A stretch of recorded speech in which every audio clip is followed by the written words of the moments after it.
Hello friends, welcome to Glifil study. जैसा कि आप लोग को पता है, एसएससी एमटीएस हवलदार टीयर 2 के एग्ज़ाम में नए नोटिस के हिसाब से एसी या लेटर दोनों में से कोई एक लिखना है। लेकिन जब ओरिजिनल नोटिस आया था नोटिफिकेशन, तो उसमें लिखा गया था कि दोनों ही लिखना है, एसी और लेटर दोनों करना है। पर फिर कोरिजेंडम लाकर उसको बदल दिया गया है।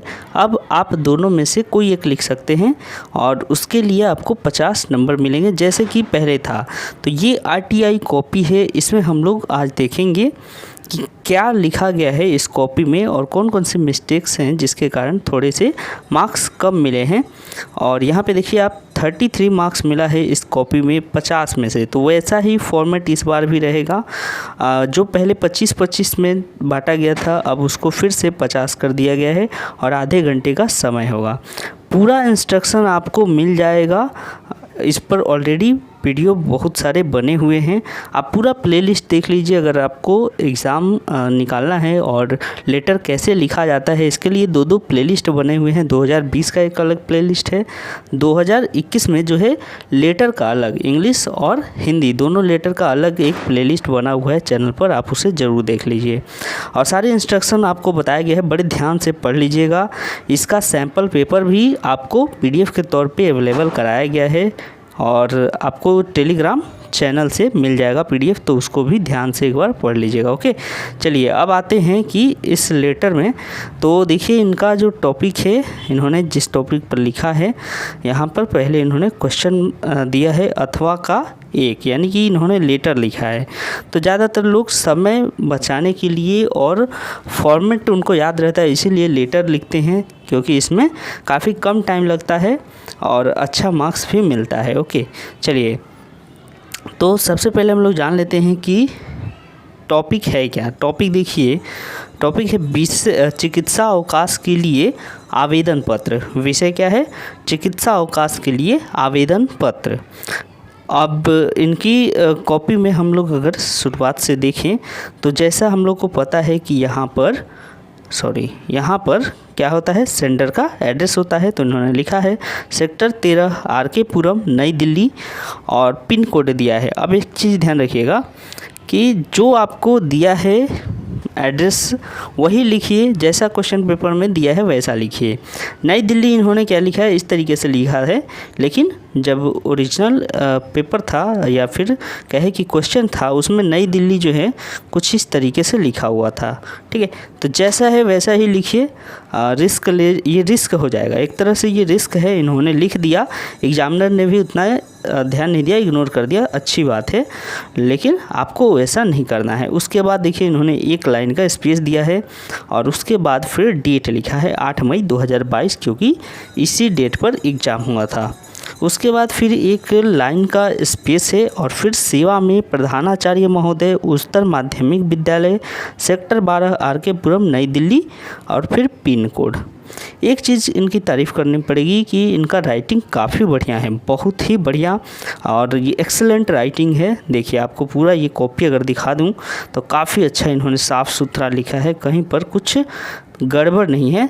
हालांकि अभी हम लोग देखेंगे कि इनका क्या मिस्टेक था जो 33 मार्क्स ही मिला। ओके, चलिए अब आते हैं। इसके बाद इन्होंने सेवा में प्रधानाचार्य को भी लिख लिया, और जैसा कि ये सब कुछ दिया हुआ था डिटेल, तो इसीलिए ये सब कुछ लिखा है इन्होंने। अगर नहीं देता तो क्या करते, तब फिर उच्चतर माध्यमिक विद्यालय मान लेते हैं, इतना ही दूर ही दिया, तो फिर यहाँ से आप खाली छोड़ दीजिए पता का लाइन, और इस तरीके से जैसे डॉट डॉट दिया है तो आप उसको इस तरीके से डैश कर करके छोड़ दें। ओके, हालांकि देगा, सारा इन्फॉर्मेशन देगा, आप लोग इस चिंता में ना रहें कि रिसीवर एड्रेस नहीं देगा या फिर सेंटर एड्रेस नहीं देगा तो क्या करेंगे, देगा, अवश्य देगा। और ये 2 सालों से दे रहा है, हो सके तो चेंज कर दे, वो अलग बात है, लेकिन देना चाहिए। ओके, चलिए अब उसके बाद देखिए, एक चीज़ यहाँ पे इन्होंने महोदय लिखा है। ठीक है, प्रधानाचार्य महोदय, तो महोदय एक बार यूज कर दिए हैं, तो फिर यहाँ पर महाशय लिखना सही था या श्रीमान लिखना सही है। ठीक है, अब यहाँ पर आप महोदय या महोदया नहीं यूज कर सकते। ओके, क्योंकि ऑलरेडी ऊपर में एक बार यूज कर लिए हैं, तो इसीलिए महाशय इन्होंने लिखा है। और देखिए, अब क्या इन्होंने पहले इंट्रोडक्शन में लिखा है वो समझते हैं। देखिए, महाशय, मेरा नाम राजेश है, मैं आपके विद्यालय में कक्षा ... में अध्ययन करता हूँ। तो देखिए इन्होंने एक चालाकी यहाँ पे दिखाई कि यूएफएम से बचने का उपाय इन्होंने लगा दिया, डॉट डॉट लगा दिया, ठीक है, डैश डैश। कारण इसका है कि कितनी कक्षा में पढ़ रहे हैं यहाँ पे मेंशन नहीं था क्वेश्चन में, इसीलिए इस तरीके से भी आप करेंगे तो एग्जामिनर को ये दिक्कत नहीं होगा और वो किसी तरह का मार्क्स काटेगा नहीं, ठीक है। हालांकि यहाँ पे कई लोगों ने, जो हम लोग आरटीआई पहले कॉपी देखे थे आरटीआई में, कि कई लोगों ने यहाँ पे लिख दिया था कि मैं कक्षा 10वीं का छात्र हूँ, 11वीं का छात्र हूँ, तो उस तरीके से उनको लिखने पर भी नंबर मिला था। तो यहाँ पे अगर इन्होंने लिखा है तो ये भी देखिए यहाँ पे मार्क्स भी नहीं कटे हैं, यानी कि अगर रहता तो एग्जामिनर ऐसे गोल कर देता, ठीक है। तो इस तरीके से करता है, इसका मतलब है कि आपको कुछ मेंशन करना है लेकिन कुछ किया नहीं, यानी कि एग्जामिनर भी समझ गया कि यूएफएम से बचने का ये तरीका अपना रहे हैं, ठीक है। तो आप लिख सकते हैं और नहीं भी लिख सकते हैं, इस तरीके से भी कर सकते हैं। तो चलिए सबसे बेस्ट होगा कि इसी तरीके से कर दें। ओके, आगे देखिए। महाशय, कल दोपहर में जब मैं विद्यालय से घर लौटा तो मेरा यहाँ पे इन्होंने क्या लिखा है, सर, ओके, ये सर लिखा है, ये सिर होता है जो, ठीक है, मेरा सिर जो है दर्द कर रहा था। चिकित्सक से दिखाने पर पता चला कि मुझे बुखार हो गया है, जिस कारण से मैं विद्यालय आने में असमर्थ हूँ। और उसके बाद देखिए, चिकित्सक ने मुझे 2-3 दिन आराम करने की देखिए इस तरीके से होगा, ठीक है, ध्यान रखिएगा, ये की इस तरीके से होगा, आराम करने की सलाह दी है। ये मेन बॉडी पार्ट और इंट्रोडक्शन पार्ट इनका काफ़ी छोटा है, ठीक है। इंट्रोडक्शन पार्ट में यहाँ पे इन्होंने इतना लिखा कि मैं आपकी विद्यालय कक्षा छात्र हूँ, ये तो ठीक है, इतना इंट्रोडक्शन पार्ट में चलेगा, थोड़ा सा और भी इसमें कुछ और चीज़ें ऐड कर सकते थे, लेकिन मेन बॉडी पार्ट जो है ये भी काफ़ी छोटा है, थोड़ा सा इसको भी बढ़ाने की ज़रूरत थी।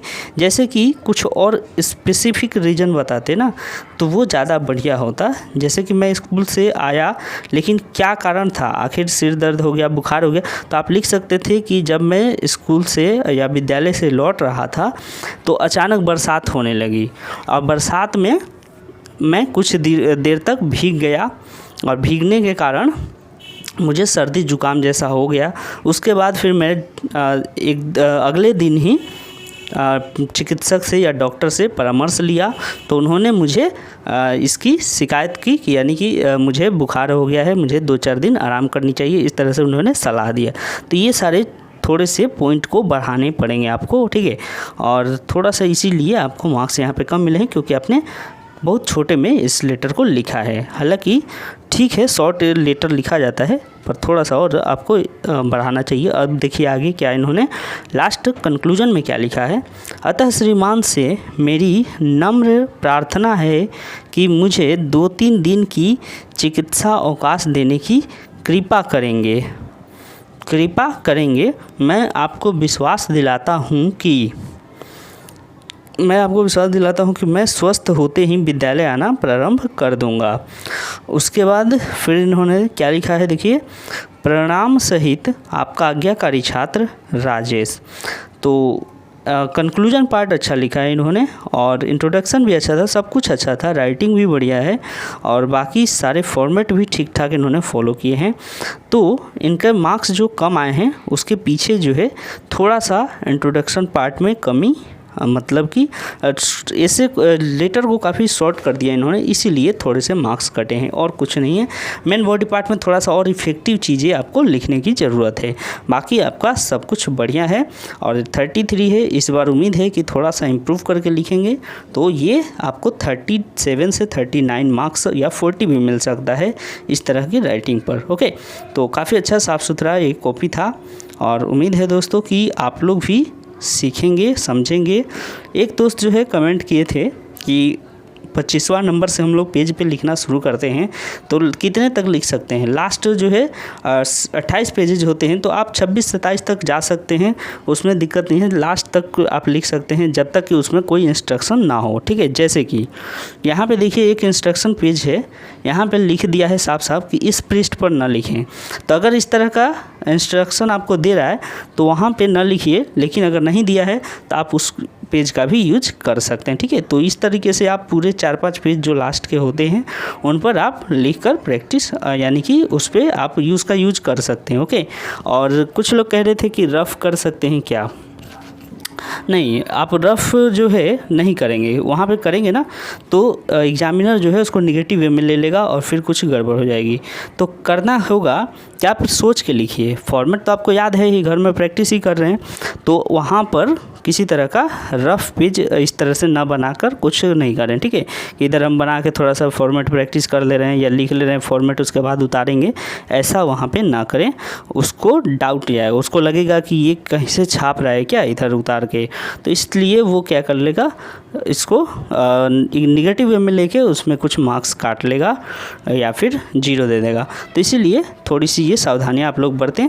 और बाकी जो है मैंने बहुत सारे वीडियोस बना चुके हैं, अब तक अपलोड किया गया है। ऐसे का भी था लेकिन ऐसे तो अब आ नहीं रहा है, तो लेकिन लेटर के जितने भी वीडियोस हैं आप लोग देख लीजिए। आरटीआई कॉपीज़ कम से कम 17 से 18 कॉपियाँ अपलोड की गई हैं, उन सारी कॉपियों को देख लीजिए। 2020 में कई सारे लेटर करवाए गए थे, उनको देख लीजिए।